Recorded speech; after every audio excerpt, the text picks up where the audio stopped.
Merci Madame la maire, mes chers collègues. Jean Tibéri aimait Paris. Paris était sa ville, Paris était sa vie.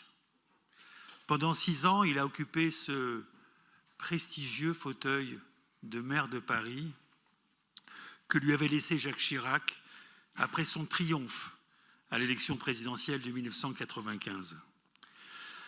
Mais Jean Tibéri, on l'a dit, ne s'est pas cantonné à remplir la fonction de bon gestionnaire de notre ville. Bien sûr, il a réussi à maîtriser les finances de notre cité avec le concours de son adjoint aux finances, Jean-François Le Garret. Il a réussi à la rendre plus attractive, mais Jean Tibéri était en avance sur son temps. C'était un précurseur. Sa connaissance fine de Paris et de son histoire lui permettait de se projeter ainsi dans l'avenir. Il a imaginé des solutions qui, en leur temps, étaient novatrices et que d'autres ont poursuivies à Paris ou ailleurs. Je citerai, comme vous l'avez fait, Madame la maire, le tramway, dont il lance les premières études préliminaires, la mise en place d'un premier plan vélo et d'un premier réseau de pistes cyclables, l'instauration avec Jacques Dominati des quartiers tranquilles où la vitesse était déjà limitée à 30 km/h.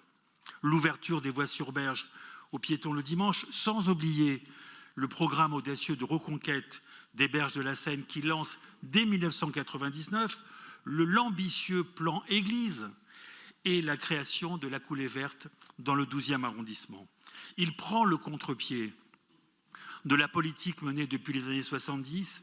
Il juge, et je le cite, que ce n'est pas à Paris de s'adapter à la voiture, mais à la voiture de s'adapter aux nouvelles aspirations des Parisiens. La vision de Jean Tibéri s'accompagnait d'un grand pragmatisme. Son sens de la finesse et de la nuance politique, hérité de ses racines corses, lui permettait d'innover tout en respectant les équilibres fragiles de notre ville. Dans cette tâche complexe, lui, l'enfant de Corté, trouvait en Roger Romani ou en Jacques Dominati des alter-ego qui partageaient avec lui les mêmes valeurs et la même habileté. Contrairement à la légende urbaine des Corses de Paris, Jean Tibéri n'était pas clanique. Les orateurs précédents l'ont rappelé, et ceux qui l'ont rencontré ou même combattu ont reconnu en lui un démocrate ouvert au dialogue qui défendait ses convictions sans humilier ses contradicteurs et sans sectarisme. Nous savons que Jean Tibéri a été victime du besoin d'alternance. Après un quart de gestion gaulliste, les Parisiens avaient légitimement envie d'essayer autre chose. C'est le jeu de la démocratie. Mais cette alternance ne doit pas nous faire oublier comment Jean Tibéri, duquel nous pouvons dissocier son épouse Xavière, a servi notre ville, l'a transformée et a donné à tous les Parisiens la fierté d'habiter notre capitale. Pendant des décennies, Jean Tibéri a incarné l'élu local. C'est aussi un maire de village au cœur de la capitale. Il était partout, dans chaque arrondissement, dans chaque rue. Il arpentait Paris avec la volonté de magnifier la ville. Il n'y avait pas un trou dans la chaussée, un lampadaire défectueux ou un trottoir mal lavé qui échappait à sa vigilance et à son petit carnet. Jean Tibéri était partout, mais finalement, sa discrétion et son ardeur au travail l'ont rendu un peu méconnu des Parisiens.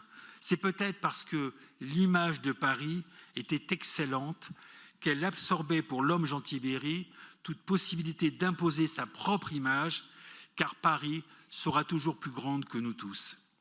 Dernier clin d'œil, et vous l'avez fait aussi, Madame la maire, à Jean Tibéri. Il s'est éteint quelques jours avant la consécration de l'équipe du Paris Saint-Germain, cette équipe qu'il a toujours servi, qu'il a toujours soutenu, qu'il a sauvé au moment de l'accord avec Canal+, et au moment, y compris dans les moments les plus obscurs des matchs hivernaux, parce que c'était l'équipe de sa ville. Voilà, les élus de notre groupe, les Républicains et les centristes Demain Paris, adressent à son épouse Xavière, à ses enfants, Dominique, notre ancien collègue, et Hélène, et son petit-fils Jean-Marie, et plus largement à ses compagnons gaullistes, nos plus affectueuses pensées. Je vous remercie.